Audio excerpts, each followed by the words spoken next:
नमस्कार, अपना उत्तर प्रदेश बुलेटिन में आप सभी का स्वागत है। मैं हूं आपके साथ हमेशा यादव। खबरों की ओर बढ़ते हैं। खबर लखनऊ से है, जहां पर सीएम योगी आदित्यनाथ लखनऊ में 3 दिवसीय नो योर आर्मी फेस्टिवल 2024 के उद्घाटन कार्यक्रम में शामिल हुए। इस दौरान वे टैंक पर सवार नजर आए और उन्होंने अत्याधुनिक हथियार भी देखे। साथ ही उन्होंने हेलीकॉप्टर और मिसाइल का भी निरीक्षण किया। उन्होंने कार्यक्रम को संबोधित करते हुए कहा कि हमारे युवाओं को भारतीय सेना को जानने और उनके शौर्य और पराक्रम से साक्षात्कार का अवसर प्राप्त होगा। इसके अलावा उन्होंने कहा कि भारतीय सेना देश के 140 देशवासियों के शौर्य का प्रतीक है। भारतीय सेना 140 करोड़ भारतवासियों के गौरव की प्रतीक है। देशवासी इसकी ताकत को जानते हैं, उस पर अटूट विश्वास रखते हैं और जब सेना और आम जनमानस एक दूसरे के साथ मिलकर के कार्य करते हैं तो परिणाम कई गुना अधिक लाने में सफलता प्राप्त हो सकती है। योग्य और दक्ष जवान भारतीय सेना को प्राप्त हो, इसके लिए भी हम सबको याद रखना होगा कि उत्तर प्रदेश वो राज्य है जिसने अपना पहला सैनिक स्कूल देश को दिया था 1960 में, और उत्तर प्रदेश के सैनिक स्कूल को एक गौरव प्राप्त है कि सेना के सर्वोच्च सम्मान परमवीर चक्र लखनऊ सैनिक स्कूल के ही एक छात्र कैप्टन मनोज पांडे को 1999 में कारगिल युद्ध में अपने अप्रतिम शौर्य और पराक्रम के लिए भारतीय सेना ने प्रदान किया और प्रदेश सरकार ने अपने इस पहले सैनिक स्कूल का नामकरण भी कैप्टन मनोज पांडे के नाम पर ही रख करके अपने युवाओं के लिए, छात्रों के लिए सेना के को जानने और सेना के साथ सम्मान के साथ अपने कैरियर को आगे बढ़ाने का एक अवसर भी प्रदान किया है।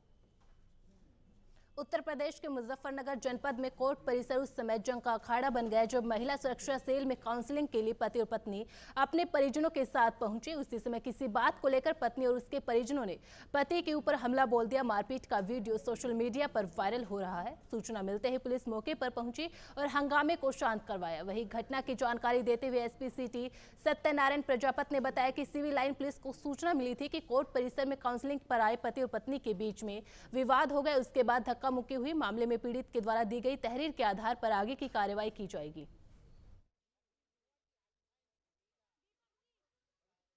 2 साल से घर को ना परेशान करके दहेज कमलाई लड़के का दूसरा कोर्ट मैरिज हो रहा है। इस वजह से मामा भूपा सब साथ दे रहे जी। अच्छा, कौन था ये जो आदमी इसको? ये मेरे पति हैं जी। क्या नाम है इनका? दीपक जी। अच्छा, कब से परेशान कर रहे हैं आपको ये? परेशान जी, शादी के टाइम से ही परेशान है। दूसरी लड़की से बात करे, घर के सब साथ दे रहे जी। मेरा कोई साथ नहीं देता, मुझे परेशान कर रहे। अब क्या हुआ यहाँ पे? अब यहाँ पे मैं लेकर नहीं जाता, तुझे अभी 1 घंटे में तजर्बा कर दूंगा, ये कह रहा जी। अच्छा, अभी आप यहाँ काउंसलिंग के लिए बुलाया गया था दोनों? हाँ जी। तो क्या बात हुई काउंसलिंग में? तुझे 1 घंटे में अभी तुझे अभी मरवा दूंगा। मेरे भाई को भी मारने की धमकी दे जी। तो आप क्या चाहती हैं? जी मैं इसके खिलाफ अब कानूनी कार्रवाई चाहूँ जी। जेल जाना चाहिए ऐसा आदमी? हाँ जी, जेल जाना चाहिए। मुझे बहुत परेशान कर रहा है जी। आज दोपहर में थाना सिविल लाइन पुलिस को सूचना प्राप्त हुई कि कचहरी परिसर में काउंसलिंग पर आए पति और पत्नी के मध्य विवाद हुआ। उसके बाद में धक्का मुक्की हुई है।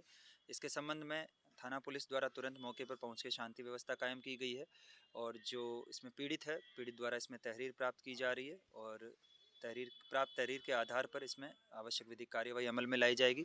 प्रथम दृष्टया पीड़ित को कोई बहुत ज़्यादा वैसे चोट नहीं प्रतीत हुई है, लेकिन फिर भी जो भी तहरीर दी जाएगी उसके आधार पर वैधानिक कार्यवाही अमल में लाई जाएगी।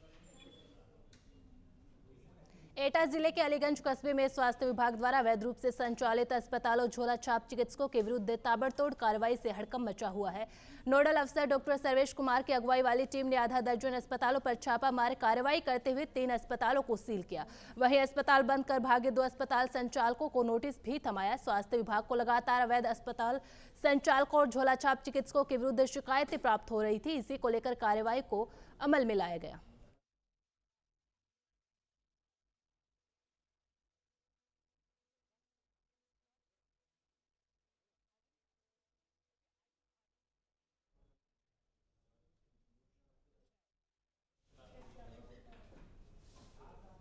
एसपी अमित कुमार आनंद ने कन्नौज पहुंचकर परेड का निरीक्षण किया। निरीक्षण के बाद जवानों की दौड़ भी लगवाई, साथ ही आपात स्थिति से निपटने के लिए ड्रिल भी करवाई। ड्रिल में खामियां देख सुधार के निर्देश दिए। वहीं बैरक, भोजनालय, पीआरवी वाहन चेक किए और आपातकालीन उपकरण भी चलवाए। एसपी ने पीआरवी वाहनों और उपकरणों की लगातार चेकिंग करने और कमांडरों के रजिस्टर चेक करने के भी दिशा निर्देश दिए।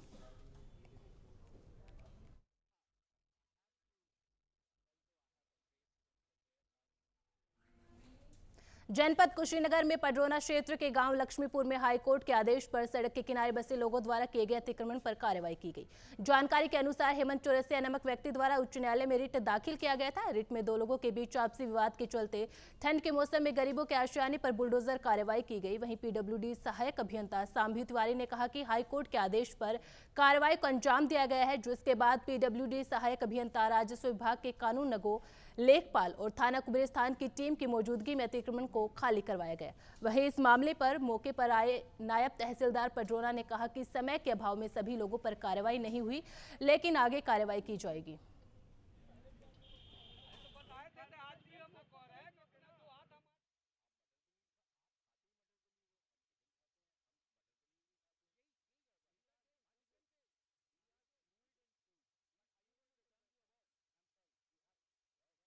तो सर कोई मतलब नहीं थे, वादी आप ऐसी वाला से कोई मतलब नहीं था। हम लोग निर्टोल है, हमारा घर ग्राम समरा हरदो है, गरीब आदमी हैं, हम बसे हैं सरकार के ज़मीन में। आज 30-35 साल से ऊपर हम यहाँ पर है। लक्ष्मीपुर पुल तक ले लोग नाप के गए हो तो हमने के 3-4 घर ढवा के हाँ उल्लू भाग गई। सर हुआ है ऐसा कि जो विवादित जगह है उसको छोड़ दिया गया है। बाकी निर्दोष लोगों को घर उजड़वा करके ठंडे में हम लोग को मारने की सोच रहे हैं लोग। बाकी पैमाइश हुआ है नहर पर, वहाँ तक कि साफ नहीं किए हैं। 3 घर इधर उजाड़ करके बाकी छोड़ दिए हैं और निर्दोष घर 4 घर हम लोगों को बेकार करके रख दिए हैं। और कन्वोई जी कह रहे हैं कि हम NH का काम है NH पर अक्रमण जो था उसी के संबंध में हटाने के लिए NH वाले और राजस्व विभाग आया हुआ था, पुलिस विभाग भी था और कुछ हटा है अक्रमण और NH वाले फिर आज चले गए हैं और देर हो गई है, फिर अगले दिन उसका। जनपद अलीगढ़ की कोतवाली सिविल लाइन क्षेत्र के अलीगढ़ मुस्लिम यूनिवर्सिटी सुलेमान हॉल के पास तेज रफ्तार का कहर देखने को मिला, जहां एक बेकाबू ट्रक चालक ने कार समेत दर्जन भर बाइकों को कुचला। वहीं टक्कर मारने के बाद मौके से भाग रहे ट्रक चालक और परिचालक को पकड़कर जमकर ट्रक में तोड़फोड़ की गई। सूचना मिलते ही पुलिस मौके पर पहुंची और चालक परिचालक को अपनी हिरासत में लेकर थाने लेकर गई।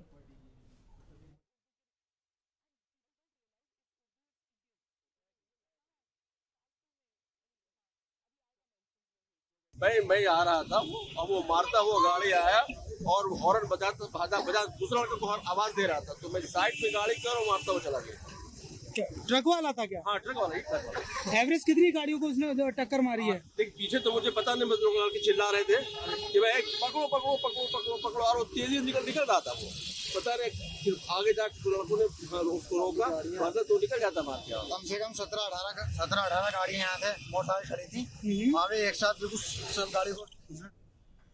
देवरिया जनपद के मेडिकल कॉलेज में डॉक्टरों की लापरवाही से एक प्रसूता महिला का 3 बार ऑपरेशन किया गया, लेकिन ऑपरेशन सफल नहीं हुआ। पीड़ित मरीज और परिजनों का कहना है कि डॉक्टर ने 20 दिसंबर को ऑपरेशन किया था, लेकिन सफल नहीं रहा।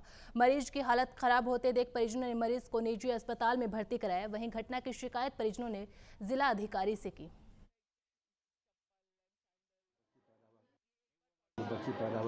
हाँ ऑपरेशन से हाँ क्या प्रॉब्लम हुई है आप लोग?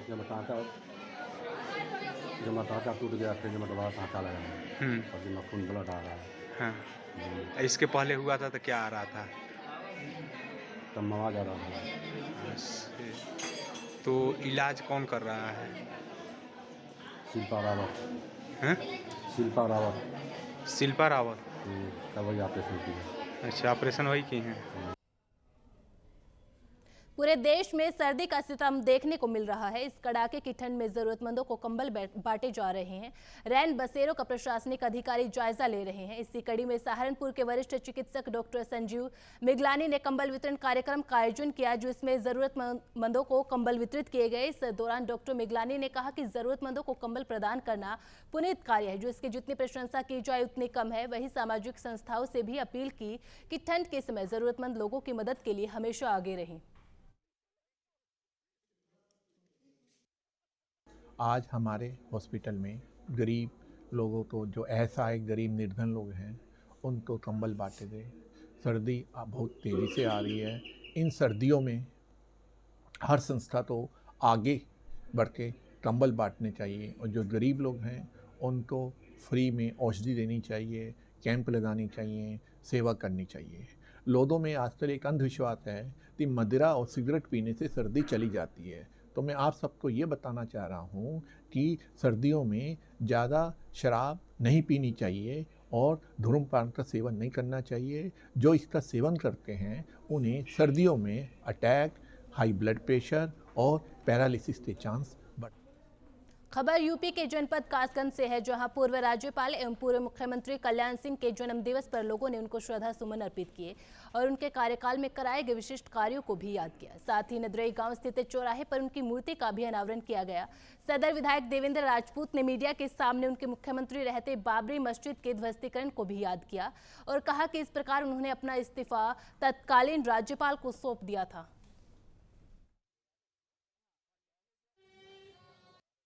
श्रद्धेय बाबूजी कल्याण सिंह जी का आज जन्मदिन मनाया जा रहा है और आज के जन्मदिन के उपलक्ष्य में हमने बाबूजी के ये मूर्ति का अनावरण किया है।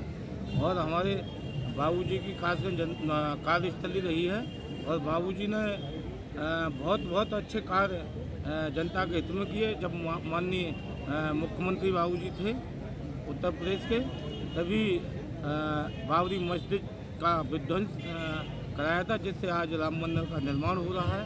और हमारे बाबूजी राज्यपाल राजस्थान भी रहे, बहुत अच्छे कार्य जनता के लिए किए हैं। हम उनके चरणों को नमन करते हैं, श्रद्धांजलि अर्पित करते हैं। सहारनपुर जनपद में पुलिस के द्वारा बदमाशों पर कड़ी कार्रवाई की जा रही है। इसी कड़ी में वरिष्ठ पुलिस अधीक्षक सहारनपुर के निर्देशन में पुलिस लगातार सघन गश्त और चेकिंग की जा रही है। मुखबिर की सूचना पर थाना प्रभारी रामपुर मनीहारन में फोर्स द्वारा वाहनों की चेकिंग की जा रही थी। इस दौरान पुलिस और बदमाशों के बीच मुठभेड़ हो गई।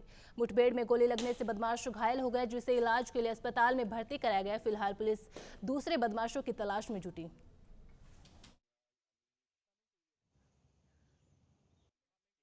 सहारनपुर पुलिस द्वारा गौकशी के अपराध को प्राथमिकता पर रखते हुए इसमें निरंतर प्रयास किए जा रहे हैं कि अपराध खत्म हो जाए। इसमें हमारे प्रयासों का ही नतीजा है कि पिछले साल 74 मुकदमे दर्ज हुए थे, ऐसी घटनाएं 74 हुई थी और इस साल वर्ष 2023 में ये घटकर 50% इसमें कमी आई है और 37 घटनाएं इस प्रकार की प्रकाश में आई है। एक ही वर्ष में 50% की कमी होना बहुत अच्छी बात है, परंतु हमारा प्रयास है कि इसको शून्य पर लाया जाए। जो अपराधी इसमें लिप्त रहे हैं, ऐसे 125 अपराधियों के खिलाफ वर्ष 2023 में पुलिस ने गैंगस्टर की कार्रवाई की है। साथ ही ऐसे करीब 38 अपराधी हैं जिनकी हिस्ट्री शीट पुलिस ने खोली है। खबरों में आगे बढ़ते हैं। खबर जालौन से है, जहां पर सब रजिस्ट्रार कार्यालय उरई में अधिवक्ता और दस्तावेज लेखकों की कलमबंद हड़ताल चौथे दिन भी जारी रही। सब रजिस्ट्रार कल्पना अवस्थी को हटाने की मांग वकील और दस्तावेज लेखक कर रहे हैं। वहीं सब रजिस्ट्रार कार्यालय में काम न होने से करोड़ों रुपए तक का राजस्व नुकसान पहुंच रहा है।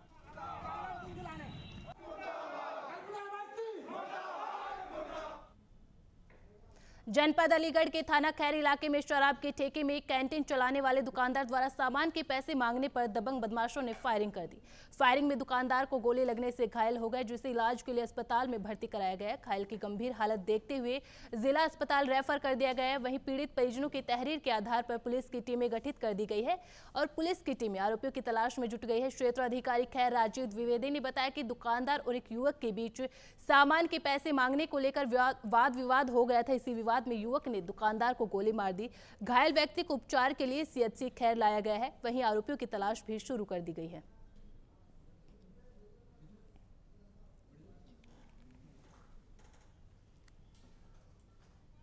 एक शॉप दुकान पे थे, वहाँ एक सिगरेट के मैटर में 8 सिगरेट के पैसे लेने के चक्कर में उसने गोली चला दी इन पर। किसने चलाई? कुमरपाल, रहने वाला तान नगर का है, रहता खेड़ा सत्तू में है। तो गोली मारने का कारण क्या रहा?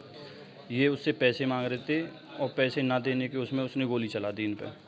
किस टाइम की घटना होगी? ये 5 सवा 5 बजे की घटना है। पुलिस आई थी? पुलिस मैं खैर में था उस टाइम, मेरी दुकान शॉप खैर में ही है, तो मैंने ही 100 नंबर पर कॉल की थी। क्षेत्राधिकारी खैर अवगत कराना है कि आज दिनांक 4/1/2024 को थाना खैर क्षेत्र के ग्राम अरनी से सूचना प्राप्त है कि 2 व्यक्तियों में सिगरेट के पैसे को लेकर के आपस में वाद विवाद हो गया, जिसमें एक आक्रामक पक्ष द्वारा दूसरे व्यक्ति को घायल कर दिया गया। इस सूचना पर तत्काल कार्रवाई करते हुए घायल व्यक्ति को प्राथमिक उपचार के लिए CHC खैर लाया गया तथा घायल व्यक्ति के परिजनों से तहरीर प्राप्त करके अभियुक्त पंजीकृत कर लिया गया है। अभियुक्त की गिरफ्तारी के लिए 2 टीमें गठित कर दी गई हैं। जल्द ही अभियुक्त की गिरफ्तारी करके आवश्यक विधिक कार्रवाई की जाएगी। कुशीनगर जिले के कोतवाली हाटा क्षेत्र के अंतर्गत पुलिस और पशु तस्करों के बीच मुठभेड़ हो गई। मुठभेड़ में 3 पशु तस्करों को गोली लगी। पुलिस ने तस्करों के कब्जे से 3 तमंचा, 6 खोखा कारतूस, 8 जिंदा कारतूस, नकदी और गाड़ी बरामद की है। तस्करों के खिलाफ कई जिलों में मुकदमे दर्ज हैं। जनपद कुशीनगर में थाना हाटा क्षेत्र के अंतर्गत पुलिस को यह सूचना प्राप्त हुई थी कि कुछ वांछित संदिग्ध अपराधी वहां पर दिखाई दिए हैं। इसी क्रम में पुलिस द्वारा वहां पर बैरियर लगाकर चेकिंग अभियान चलाया गया था। इसी क्रम में एक पिकअप जिसको पुलिस द्वारा वहां पर रोका गया, उसने बैरियर तोड़कर पुलिस टीम पर फायरिंग कर दी। प्रतिरक्षा में पुलिस टीम के द्वारा भी उस पर फायरिंग की गई है, जिसमें 3 बदमाशों को गोली लगी है। इनकी पहचान जफरुद्दीन, वाहिद रजा और मुस्तफा अली के रूप में हुई है। इसमें जफरुद्दीन 50,000 रुपए का इनामिया बदमाश है, जिसके ऊपर जनपद कुशीनगर, महाराजगंज, गोरखपुर, श्रावस्ती, अन्य जनपदों में 26 से अधिक मुकदमे पंजीकृत। अपना उत्तर प्रदेश बुलेटिन में फिलहाल इतना ही। आप बने रहे नवतेज टीवी के साथ। नमस्कार।